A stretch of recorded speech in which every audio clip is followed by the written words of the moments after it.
Hello friends, क्या हाल चाल आप लोगों के? बढ़िया? चलो बढ़िया ही होने चाहिए। आओ जी, आज हम आ गए अपने फिफ्थ वीडियो लेक्चर पे बेसिक अकाउंटिंग टर्म्स पे। लगभग हम 25 टर्म्स पहले पढ़ चुके हैं। आज मेरी कोशिश रहेगी कि इस लेक्चर को वाइंड अप कर दिया जाए। बाकी नहीं भी हुआ तो कोई दिक्कत वाली बात नहीं है, एक लेक्चर और लगा लेंगे यार। करेंगे बड़े आराम आराम से, थोड़ा थोड़ा करके करेंगे कि हमें सब चीजें क्रिस्टल क्लियर होती चली जाए, सब चीजें सही से समझ आती चली जाए। शुरू करें? आओ जी, आज का टॉपिक है बेटा trade discount and cash discount. Trade discount, trade और कैश। डिस्काउंट का मतलब क्या होता है? छूट देना। डिस्काउंट का मतलब क्या होता है बेटा? छूट देना, रियायत देना। दे दी रियायत, डिस्काउंट दे दिया। एक है ट्रेड, एक है कैश। ट्रेड डिस्काउंट क्यों दिया जाता है सर? कभी आपने शॉप के बाहर लिखा देखा है 30% ऑफ, 40% ऑफ, 50% ऑफ? क्या है? कस्टमर को अट्रैक्ट करने की चीज है। Buy 2 get 5, buy 5 at 1 rate, मतलब एक के रेट में आपको 5 चीजें मिल जाएंगी। वो एक का रेट ही 5000 लिखा होता है। मेरी बात समझ रहे हो? मेरी बात समझ आ रही है आप सभी लोगों को बेटा? तो ट्रेड डिस्काउंट क्या है? ये कस्टमर को अट्रैक्ट करने की टेक्निक है। तो ये क्या है? ये एक सेलिंग टेक्निक है बेटा। क्या है? ये एक सेलिंग टेक्निक है। कैसी टेक्निक है बेटा? ये सेलिंग टेक्निक है। दूसरा कैश डिस्काउंट। कैश डिस्काउंट होता है, हमारी कंपनी की, हमारी ऑर्गेनाइजेशन की पॉलिसी है कि हम अपने सभी कस्टमर्स को, सभी डेटर्स को 1 महीने का उधार देते हैं। 1 महीने का उधार देते हैं, पर एक कंडीशन लगा देते हैं। यदि आज ही पैसे दे दोगे या 10 दिन में पैसे दे दोगे तो हम आपको 5% एडिशनल डिस्काउंट देंगे। तो जनरली बहुत सारे लोग हमारे साथ क्या करते हैं, 1 महीने की बजाय 10 दिन में ही पैसा दे देते हैं। 1 महीने की बजाय 10 दिन में ही पैसा दे देते हैं, सो दैट कि वो क्या अवेल कर सके? Cash discount. तो कैश डिस्काउंट क्या है बेटा?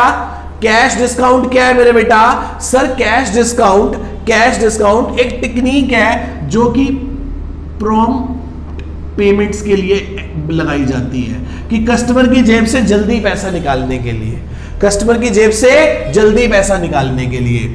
इसको रिकॉर्ड नहीं करते और कैश डिस्काउंट को रिकॉर्ड करते हैं। ठीक है, ये चार्ज होता है सेलिंग प्राइस पे या टैग प्राइस पे, और ये अलाउ होता है सेलिंग प्राइस, टैग प्राइस पे, और ये अलाउ होता है on that part only which is paid in cash। जो पैसे आप देने को तैयार हो, आप कह रहे हो मैं आधी पेमेंट कर देता हूं, तो मैं कहा मैं जी उसी आधी पेमेंट पे आपको कैश डिस्काउंट दे दूंगा। मैं उसी आधी पेमेंट में आपको क्या दे दूंगा? Cash discount. मैं दोबारा से बोलता हूं, ट्रेड डिस्काउंट एक सेलिंग टेक्निक है, कैश डिस्काउंट एक प्रॉम्प्ट पेमेंट होती है, कस्टमर की जेब से जल्दी पैसा निकालने की टेक्निक होती है। ट्रेड डिस्काउंट को रिकॉर्ड नहीं करते, कैश डिस्काउंट को रिकॉर्ड करते हैं। ट्रेड डिस्काउंट लगता है सेलिंग प्राइस, टैग प्राइस। एक जीन्स पे लिखा हुआ था 2000 और ऊपर बड़ा बड़ा लिखा हुआ था, जिस रैक में वो पड़ी थी ना जीन्स, उसमें बड़ा बड़ा लिखा था 50% ऑफ। इसका मतलब मैं समझ गया। मैंने कहा भाई साहब ये 2000 लिखे हैं पर मिलेगी कितने की? 1000 की। That is called trade discount. कोई नुकसान नहीं है, कस्टमर को बुद्धू बनाया जाता है। जानबूझकर जो प्राइस टैग लगाया जाता है ना, वो काफी हैवी लगाया जाता है कि डिस्काउंट करो। एक साइकोलॉजिकल इफेक्ट होता है। यदि रानी बाग में आप गए, बहुत सारी शॉप्स थी, किसी के बारे कुछ नहीं लिखा, सब गारमेंट शॉप है। एक के बारे लिखा है 50% ऑफ, सभी कस्टमर वहां भाग रहे हैं। पहले के जमाने में ऐसा होता था, सीजनल सेल्स लगती थी, मतलब जब विंटर्स होते थे तो समर्स की सेल लगती थी और समर्स में विंटर्स की सेल लगती थी। आजकल भाई 12 महीने सेल लगी रहती है। समर में समर की सेल लगती है, विंटर में विंटर की सेल लगती है, और बाहर लिखा होता है 50% ऑफ। एक दिन तो भाई मेरे को मार पड़ते बच गई। पता क्या लिखा था? 50 प्लस 50% ऑफ। मैंने कहा भाई 50 plus 50 that is called 100% of. मैंने 2 जीन्स उठाई, पैकेट में डाली, मैं तो बाहर निकल रहा था, वो उनकी पी बजनी शुरू हो गई। दोनों गार्ड ने मेरे हाथ पकड़ लिया, कहाँ जा रहे हो? मैं कहा भाई साहब ये जीन्स लेके जा रहा हूं।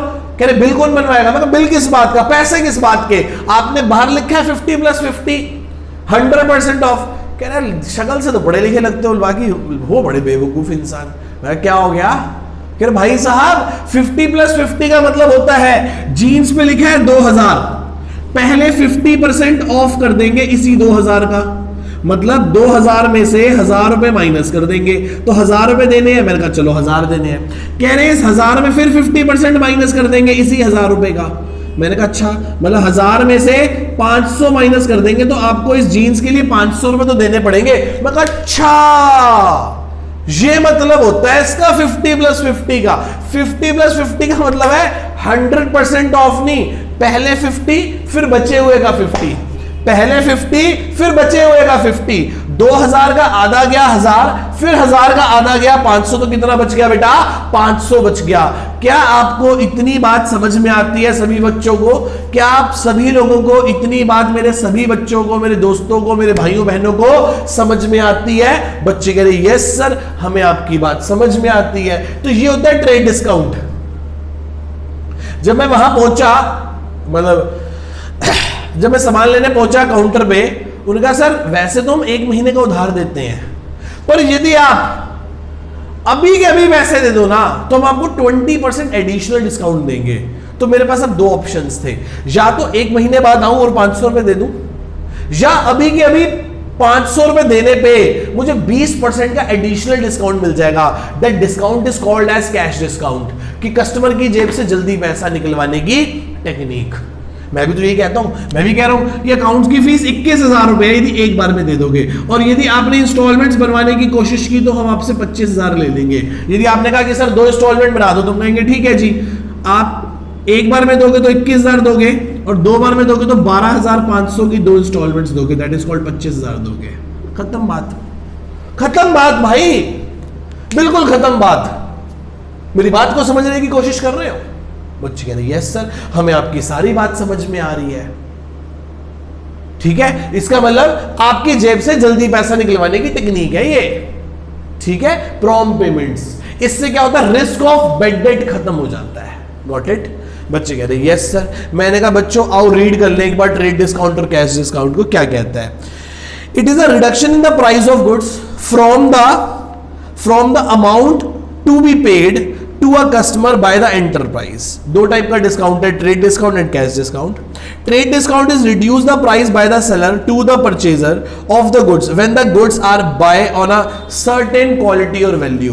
वो कंडीशन है कि ये वाला खरीदोगे तो इतना ऑफ, ये खरीदोगे तो इतना ऑफ, वही सब चीजें।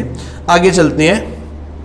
Second, sale are the recorded at net value. Sales को किस पे रिकॉर्ड किया जाता है? नेट वैल्यू पे, after considering the trade discount. मतलब sales are to be recorded after the trade discount, मतलब ट्रेड डिस्काउंट को रिकॉर्ड नहीं करते, वो ये कहना चाहता है। By reducing the net value, ठीक है, परचेज माइनस ट्रेड डिस्काउंट ऐसे रिकॉर्ड होता है। वो हमने जर्नल एंट्रीज में पढ़ा भी था बेटा। कैश डिस्काउंट क्या कहता है? कैश डिस्काउंट कहता है cash discount is a discount allow for payment due amount is an expense of the party. Party का एक्सपेंस होता है। अलाउइंग अ डिस्काउंट और income for a party receiving a cash discount. देने वाले के लिए कैश डिस्काउंट एक खर्चा है और लेने वाले के लिए कैश डिस्काउंट एक इनकम है। It is recorded in the books of accounts of both the parties. दोनों पार्टीज की बुक्स में क्या होता है? ये एक खर्चा होता है। दोनों पार्टीज की बुक में क्या होता है बेटा? ये एक खर्चा होता है। दोनों पार्टीज की बुक में क्या होता है? ये एक खर्चा होता है। क्या आपको इतनी बात समझ में आती है? बच्चे कह रहे हैं यस सर, हमें इतनी बात अच्छे से समझ में आती है। हमने कहा ठीक है जी। नेक्स्ट क्वेश्चन, आओ जी मैं इसको रब कर देता हूं। Next question 27th question, bad debts. Bad debts क्या होता है बेटा? बैड डेट्स का मतलब होता है जब हमारा डेटर जिसको हमने उधार पे गुड्स बेचे थे वो पैसे देने से मना कर देता है, जब वो इंसॉल्वेंट हो जाता है, जब वो उस पोजीशन में नहीं होता कि वो हमारे पैसे दे सके। ये बैड डेट्स हमारे लिए क्या होता है? एक लॉस होता है। ये बैड डेट हमारे लिए क्या होता है बेटा? एक लॉस होता है। चलिए पढ़े।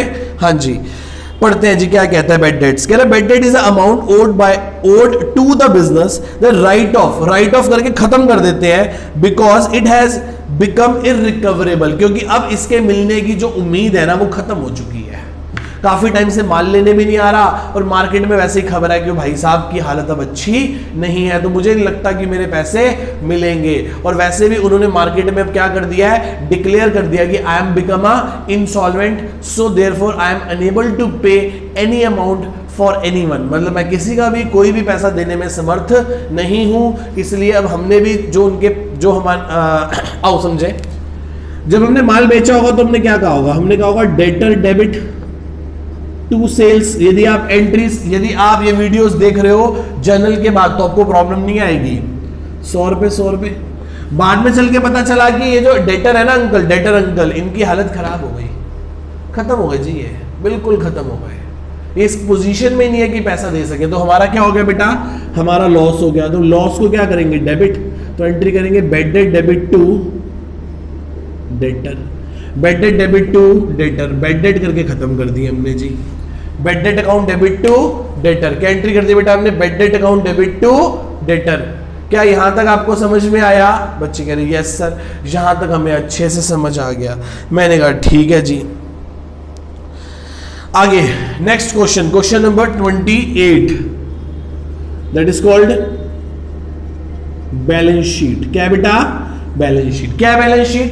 It is a positional statement. क्या बेटा, ये एक पोजिशनल स्टेटमेंट है। क्या बेटा, ये एक, सर ये एक पोजिशनल स्टेटमेंट है। क्या बेटा, ये एक, क्या है बेटा, ये एक पोजिशनल स्टेटमेंट है। क्या है बेटा, ये एक पोजिशनल स्टेटमेंट है। कब बनती है? It is prepared on 31st of March at every year. कब बनती है? 31st ऑफ मार्च को। ये बनती है एज एट, मतलब एक पर्टिकुलर डेट पे बनती है, और वो particular date as at 31st March 2020। It shows, क्या शो करती है ये? It shows assets and liabilities of the business. ये बताती है कि इस 31 मार्च को मेरे पास बिजनेस में कितनी एसेट्स और कितनी लायबिलिटीज है। ये मेरी पोजीशन को बताती है, ये मेरी वर्थ को बताती है। प्योर हिंदी में बोलूं तो मेरी औकात को बताती है कि एक पर्टिकुलर डेट पे मेरे पास कितनी एसेट्स और कितनी लायबिलिटीज है। हमारी पोजीशन क्या है, पोजीशन कौन बताती है? Balance sheet. पढ़े, शुरू करें। आओ जी पढ़ते हैं कि अकॉर्डिंग टू नोट्स क्या कहता है, क्या होती है बैलेंस शीट। कह रहा है it is a statement of financial position. ये स्टेटमेंट है फाइनेंशियल पोजीशन की, ऑफ एन इंडिविजुअल और एन एंटरप्राइज, किसी एक इंडिविजुअल की या किसी बिजनेस की, at a given date. Given date कौन सी होती है? 31st March, which shows its assets, liabilities and capital. ये बताता है कि हमारे पास एसेट्स कितनी है, लायबिलिटीज कितनी है, और मालिक का खुद का बिजनेस में कितना पैसा लगा हुआ है। ठीक है जी, चले, इतनी सी बात थी ये। नेक्स्ट है बुक वैल्यू। नेक्स्ट क्या है बेटा? आओ जी 29, बुक वैल्यू। क्या होती है book value? That is called बीवी। क्या बोलते हैं बेटा इसको? बीवी। क्या होती है बुक वैल्यू? ऐसा होता है कि मैं एक असेट परचेज करता हूं। मैंने ये कैलकुलेटर परचेज किया बेटा 200 रुपीज का। क्या परचेज किया? 200 रुपीज का। ठीक है, तो इसकी क्या है ये? इसकी है ये ओरिजिनल कॉस्ट। क्या बेटा, ये इसकी ओरिजिनल कॉस्ट 200 रुपए है। मैं एक्सपेक्ट करता हूं कि जो इसकी लाइफ है ना, लाइफ वो 4 साल है। कितने साल है बेटा? 4 इयर्स। और जो इसकी स्क्रैप वैल्यू है ना वो 0 है। क्या है? 0। तो आप मुझे बताओ इसका डेप्रिसिएशन निकलेगा। क्या निकलेगा बेटा इसका? डेप्रिसिएशन। मैं आपको डेप्रिसिएशन का फॉर्मूला समझाता हूं। Cost minus scrap value divided by life. 200 रुपए का लूंगा, आखिरी में कबाड़ी कुछ नहीं देगा। कितने साल बाद? 4 साल बाद। तो मेरा हर साल कितने का डेप्रिसिएशन लगेगा? 50 रुपए का। इसका मतलब 200 रुपए की एसेट है। जिस दिन मैंने कैलकुलेटर लिया मैंने कहा मैंने एसेट एक्वायर किया। क्या एक्वायर किया? क्या परचेज किया है? एसेट एक्वायर किया। मैंने एक एसेट खरीदी है 200 रुपए की। कितने साल चलेगी ये? 4 साल। तो हर साल मैं से 50 रुपए का क्या कर लूंगा? यूज्ड। क्या कर लूंगा? यूज। क्या कर लूंगा बेटा? यूज। After 1 year. अच्छा बताना, 1 साल बाद इसकी कॉस्ट कितनी थी बेटा?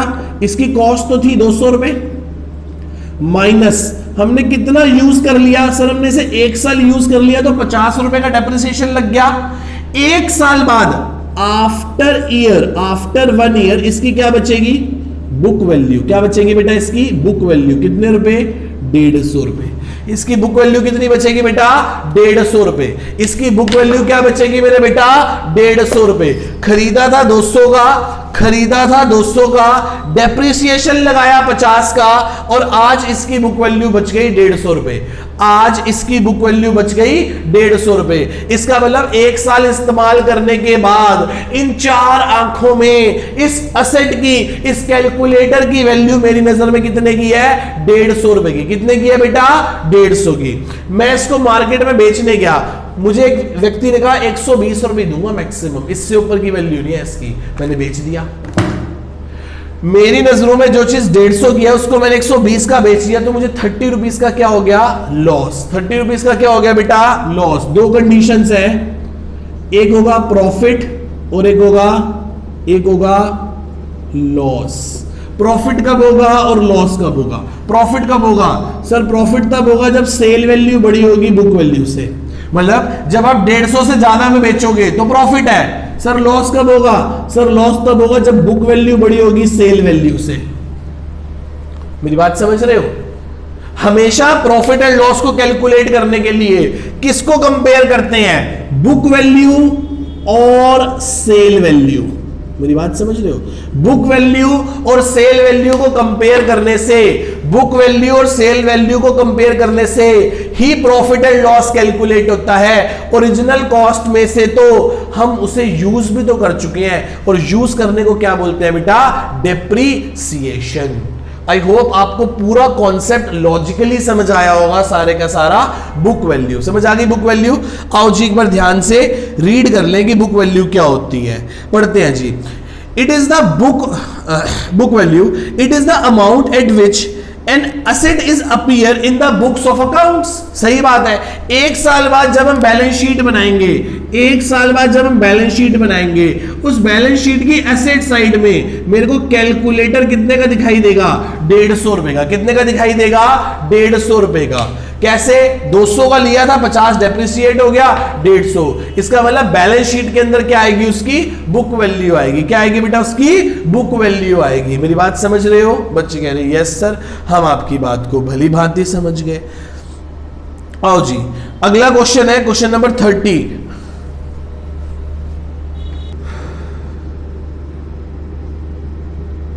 Books of accounts. क्या बेटा? Books of accounts. क्या पढ़ने जा रहे हैं बेटा? हम बुक्स ऑफ अकाउंट्स को पढ़ने जा रहे हैं। क्या होते हैं बुक्स ऑफ अकाउंट्स? वही सब चीजें जो हम पढ़ते चले आए हैं। कह रहे the record of books in which the financial transactions are recorded. जिन बुक्स में हम फाइनेंशियल ट्रांजेक्शंस को, इवेंट्स को रिकॉर्ड करते हैं, उन्हीं को क्या बोलते हैं? Books of accounts. किसी भी एंटरप्राइज की it include cash book, purchase book, sale book, purchase return, sale return, journal proper and so many books are there. काफी सारी बुक्स बनती है, बुक्स ऑफ अकाउंट्स बनाते हैं। फिर क्या बनाते हैं? उसके बेसिस पे जर्नल होता है, लेजर होता है, सब्सिडरी बुक्स होती हैं, वही सब चीजें। Got it? इतनी बात आप सभी लोगों को समझ में आई? बच्चे कह रहे हाँ सर, हमें 30 के 30 पॉइंट समझ आ गए।